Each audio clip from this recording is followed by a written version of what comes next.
De retour sur le plateau de votre quotidienne KNF, c'est tous les jours midi, 18h, 23h sur une seule chaîne, la chaîne 23 de votre satellite. On vous parle un petit peu de tout ce qui se passe en Guadeloupe et là on va vous parler de sécurité routière mais aussi d'art. Eh oui, on va mixer les deux. Et pour ce faire, j'ai un invité de prestige, Maître Copé Kanoufé.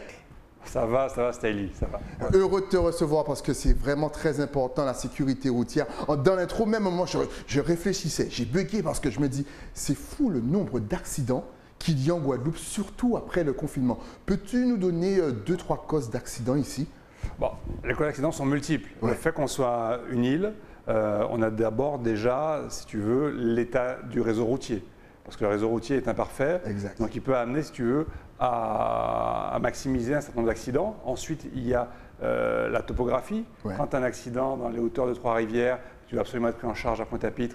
Alors, on a l'hélicoptère du Dragon, il y a un certain nombre de choses. Il y a un centre hospitalier à Basse-Terre, mais c'est tout un nombre de difficultés qui sont propres effectivement à la géographie du pays, à la topographie. Ouais. Et puis après, il y a les comportements. Bien entendu, l'individu qui a un sentiment de liberté très fort. On a ici un taux de non-assurance qui est important, ce qui révèle des choses. On a aussi effectivement un certain nombre de véhicules donc, qui ne respectent pas les règles de sécurité et de mise aux normes. Et puis ensuite, les toxiques que sont effectivement l'alcool, l'alcool et puis les stupéfiants qui souvent se mélangent. Et puis l'incivilité. L'incivilité, le manque de respect de la vie en général, de sa propre vie, mais aussi de celle des autres. Et tu sais, Stylie, moi, il y a quelque chose qui m'a toujours frappé, c'est que régulièrement, et ce n'est pas propre à la Guadeloupe, c'est qu'on oublie l'autre quand on a un accident et en général, on pense d'abord à sa voiture, on pense à sa carrosserie. Au matériel. Et c'est très rarement que j'ai vu des gens se déplacer, par exemple, à l'hôpital, quand eux n'ont pas de blessure, pour rendre visite à quelqu'un qu'ils ont accidenté, qui est blessé, ne serait-ce que par compassion, que par respect pour la vie de l'autre. La majorité des gens, quand ils ont un accident de voiture, leur premier réflexe, c'est de dire « Oh mon Dieu, qu'est-ce qui m'arrive ?» sans penser à l'autre qui est dans le fossé, qui est dans le caniveau, qui est blessé. Voilà, c'est une façon, je pense, de mieux vivre soi-même ce qu'on a fait. Ouais. Au contraire, je pense que pour que ça s'arrête, il faut qu'au contraire qu'on aille devant soi-même, devant ses responsabilités, et qu'on les affronte et qu'on les assume.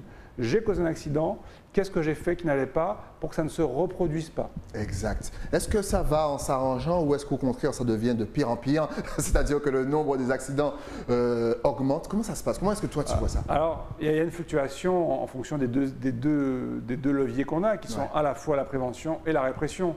Moi, j'ai choisi, je suis avocat spécialisé, je défends les victimes, et puis parce qu'à un moment, j'en ai ras-le-bol de voir que ma population est aussi touchée et qu'il y a aussi peu de réactions. Je me dis, je vais aider à faire de la prévention, je vais aider à avertir, je vais aider à sensibiliser.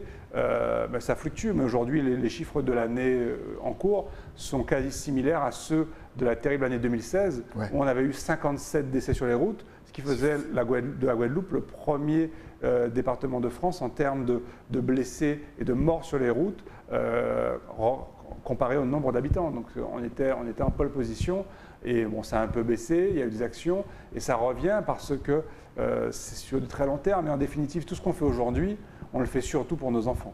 Alors justement, tu es rentré, je dirais, dans cette, c'est même pas une guerre, mais dans, voilà, dans ce combat, justement pour la prévention au niveau de la sécurité routière. Ça fait déjà combien d'années que tu mènes ce combat? Alors moi, je suis avocat spécialisé maintenant depuis 10 ans. Ouais.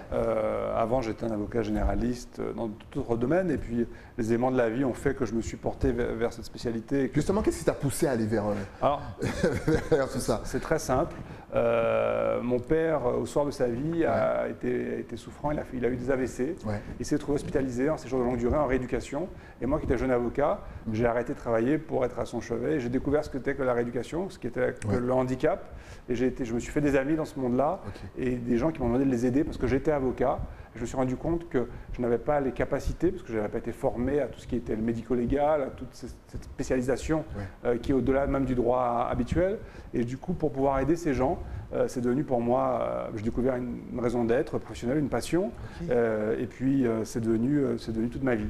Excellent, excellent. Alors justement, comme je le disais dans l'intro, tu accompagnes le projet 52, qui est donc originaire de la Guadeloupe. Quand je dis tu accompagnes, est-ce que c'est toi qui l'as créé, non? Oui, alors c'est 57. C'est 57, pardon, mais on va parler de tout à l'heure, vous verrez. C'est pour ça, tu as voilà, raison. donc le projet 57, on a l'impression d'être dans X-Fight. Alors parle-nous du projet 57. Alors le projet 57, c'est un cri de colère.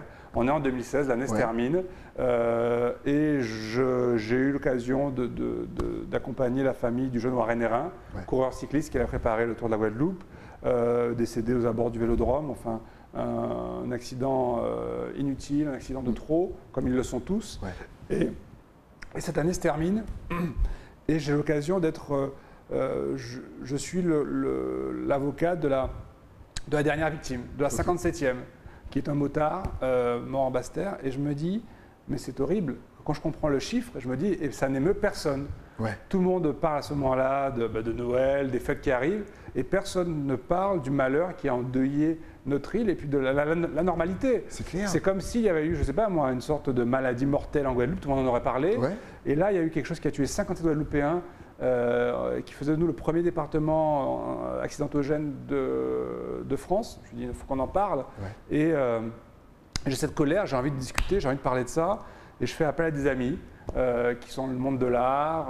Et je leur dis, voilà, moi j'ai une idée, vous en penseriez quoi? On confronte nos idées, on réfléchit le soir dans mon bureau, au cabinet. Et puis on se dit, tiens, ce serait formidable que ce chiffre, qu'il imprime les mémoires et qu'on fasse une exposition avec 57 œuvres d'art auxquelles vont répondre 57 témoignages de personnalités comme toi, Stylie, de victimes de la route, d'hommes politiques, de préfets, de mécaniciens, mais aussi d'auteurs. Donc on va tout mélanger pour que ce chiffre, il imprime. On n'a pas de leçon à donner aux gens, mais on veut leur dire, il y a un problème, il y a quelque chose qui ne va pas chez nous, vous devez le savoir. Et c'est pour ça qu'on a fait toute cette campagne. Avant l'exposition, il y a eu des panneaux 4x3 avec marqué 57. Alors les gens se demandaient ce que c'était. Est-ce que c'est un 5 à 7? Est-ce qu'il y a un nouveau... Est-ce que c'est un after? Est-ce que c'est un nouveau bar? Un truc comme ça? Est-ce qu'il y a un nouveau rhum à 57 degrés? Voilà. On vous rappelle bien sûr que l'abus d'alcool est dangereux pour la santé, à consommer avec modération. Mais c'était bien vu. Et effectivement, moi j'y ai pensé. Mais alors, il y a eu, la ville nous a accompagnés. Il y a eu effectivement, au pavillon de la ville, il y a eu une exposition qui a vraiment fait résonance. Il y a eu beaucoup d'enfants qui sont venus. Ça a beaucoup touché la population. Et ensuite, on a fait un livre de cette exposition qui a été distribué. Le conseil régional a repris l'exposition à Basse-Terre, au palais de la région. Et le livre a été offert aux lycéens qui reprend effectivement cette anormalité pour parler de ce qui ne va pas et pour qu'on sache qu'il y a une difficulté.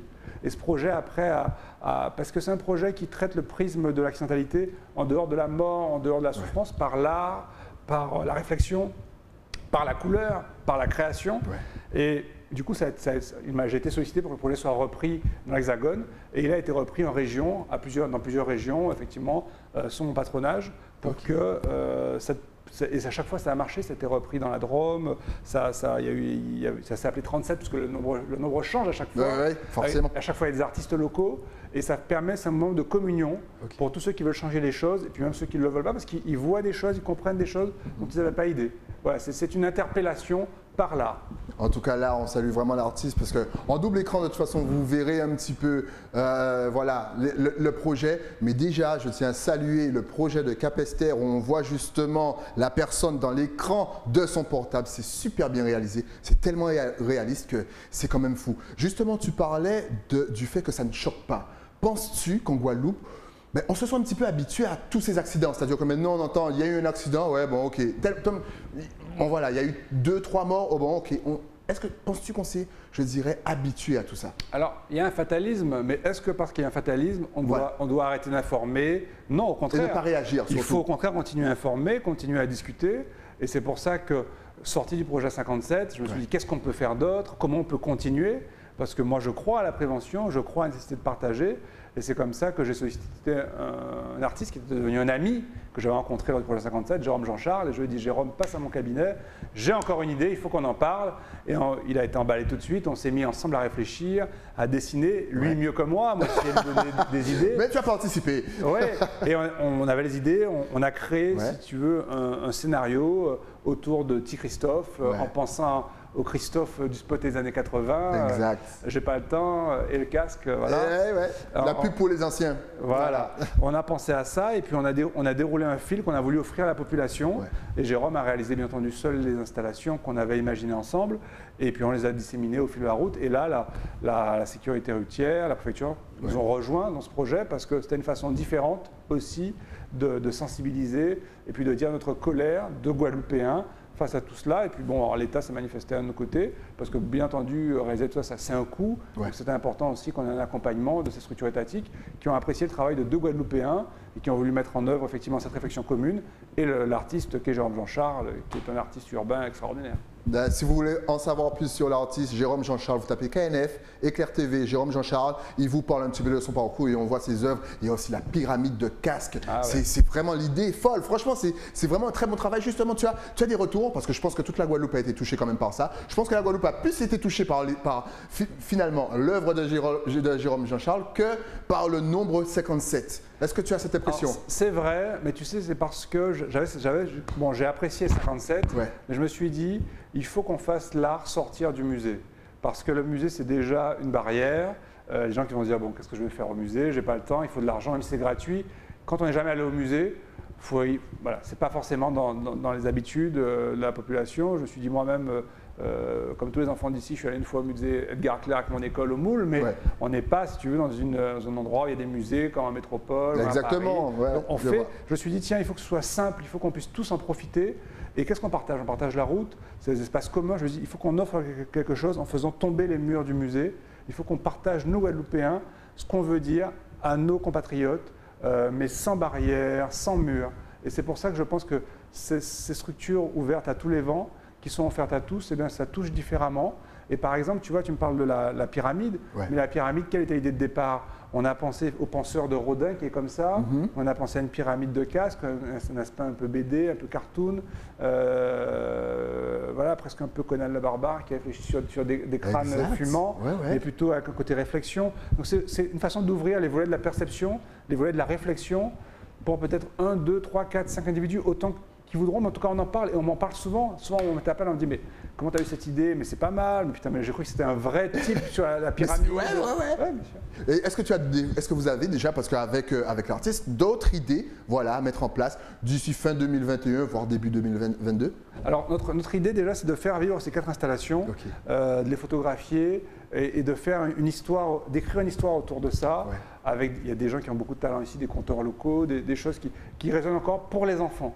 Dans l'idée de partager ce qui a été fait pour que ça dure un peu et puis peut-être après reproduire ces installations dans d'autres endroits un peu différentes. On verra, mais déjà pérenniser ce qui a été fait et faire en sorte qu'autour de ces 4 météorites s'écrive une histoire.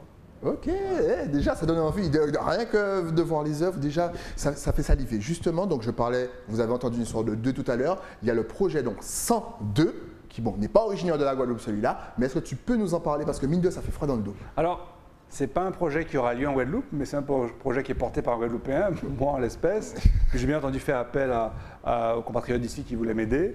Et alors l'idée, c'est que quand j'ai vu comment le projet 57 était repris dans l'Hexagone, je me suis dit, tiens, il se passe vraiment quelque chose et on peut même aller plus loin. Et c'est pour ça qu'on a imaginé le projet 102.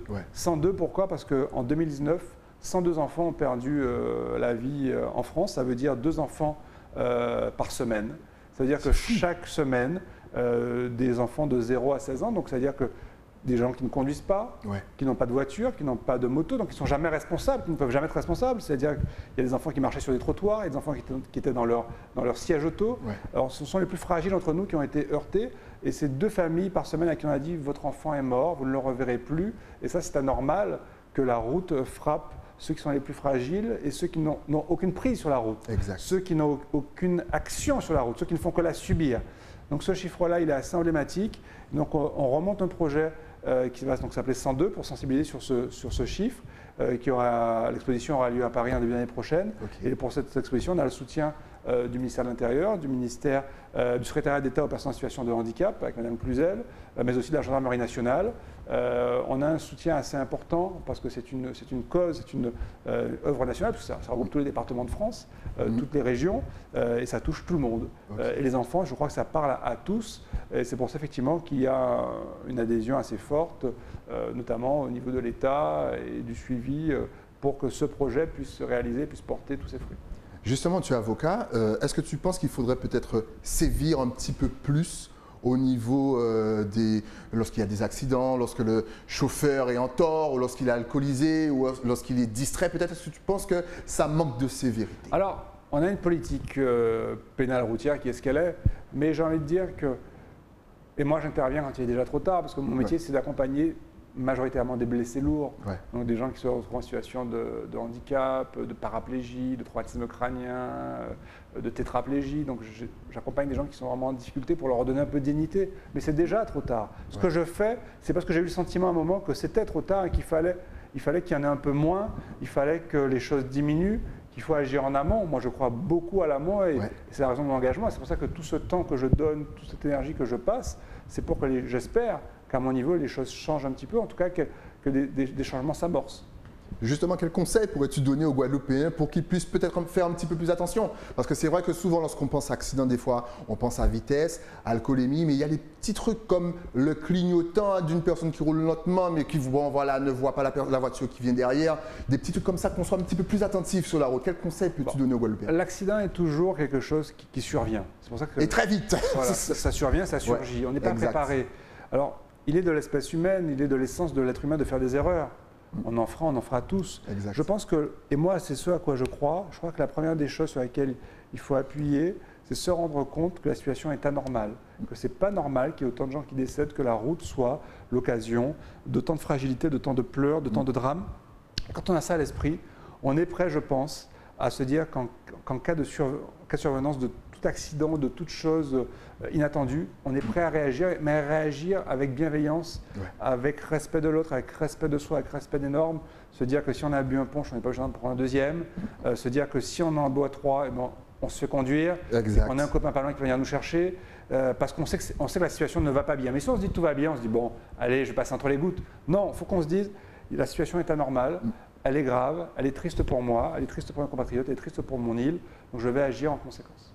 Excellent. Est-ce que tu travailles aussi avec la Martinique? Vu que c'est l'île sœur, est-ce que souvent des projets communs arrivent à voir le jour? C'est très vrai, je travaille souvent avec la Martinique, avec des amis et confrères de là-bas, des artistes aussi, et j'ai d'ailleurs un projet très proche pour la Martinique qui devrait peut-être… voir le jour bientôt. Excellent, oui.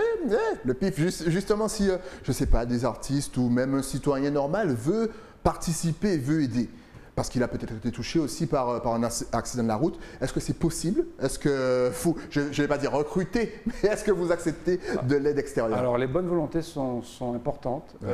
La mienne part de rien, celle de Jérôme Jean-Charles, pareil. La mobilisation aussi autour de jeunes Ouarén-et-Rhin, avec l'association Ouarén-et-Rhin aussi, c'est la même chose. Donc plus on est de citoyens, parce qu'à un moment, il faut arrêter d'attendre des instances qui règlent tout. Prenons-nous en main, aidons-nous les uns les autres. Et bien sûr, les compétences des uns et des autres. Jérôme n'a pas compté les heures qu'il a passées sur les installations. Lui et moi non plus, à les dessiner, à les conceptualiser. Donc non, effectivement, et tous ceux avant qui ont aidé au niveau de la communication, voilà, donc au niveau de l'espace muséal, de la prise en charge, donc, tout le monde a donné sans compter, donc c'est important. En tout cas, encore une fois, si vous voulez aider, n'hésitez pas, rapprochez-vous soit de l'artiste, soit de Maître Copé. D'ailleurs, on va prendre les adresses sur les réseaux sociaux afin de peut-être envoyer un petit message, même d'encouragement, même d'aide, on ne sait jamais, même si vous voulez des petits conseils. Est-ce que vous êtes sur Facebook, Instagram? Est-ce qu'il y a un numéro de téléphone? Est-ce qu'il y a TikTok? Est-ce qu'il y a une adresse mail? Mon cher ami, nous avons tout cela. Ah ben ça va s'afficher juste ici. Voilà. Copé Avocat sur Facebook, tout collé, avocat avec un S.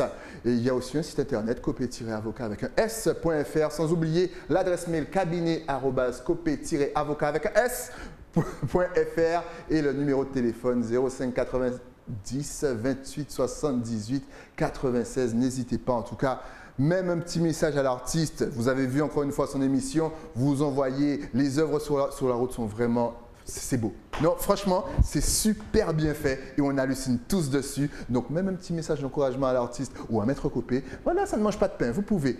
On l'a fait avec cœur. Ah, ben, c'est bien fait, merci. Ça se voit d'ailleurs, dès que c'est fait avec le cœur, ça se voit. S'il y avait justement un tout dernier message à faire passer aux téléspectateurs, Guadeloupe, Martinique, Guyane, même la Réunion qui nous regarde, la caméra est juste là, ça aurait été quoi? Alors, je ne dirais qu'une chose, ne relâchons pas notre attention. Et surtout ayant conscience de l'anormalité de la situation. À chaque instant, disons-nous que notre route n'est pas porteuse de mort comme elle l'est aujourd'hui, elle ne doit pas être ainsi. Nous devons avoir ça à l'esprit pour savoir que ce que nous vivons n'est pas normal et qu'il faut que ça change. Le changement, c'est déjà se dire que la situation actuelle est absolument anormale. Voilà. Excellent. En tout cas, merci d'être passé sur le plateau, nous parler de tout ça. Dès qu'il y a une petite nouveauté, tu repasses sans problème. La porte, elle est ouverte, c'est bon. Il y a la place sur le parking, c'est réservé pour toi, il n'y a pas de problème. Merci encore une fois. Et puis, longue vie au projet 57 et puis aussi au projet 102. Nous, on se retrouve bien entendu demain avec une nouvelle émission, de nouveaux invités. Le temps pour moi, bien sûr, de remercier mon partenaire. Et oui, celui qui m'habille de la tête aux pieds. Mais pour ça, il faut descendre à Basse-Terre, tranquille sur la route et aller à l'écran. On se retrouve donc demain sur la chaîne 23 de votre satellite. À demain.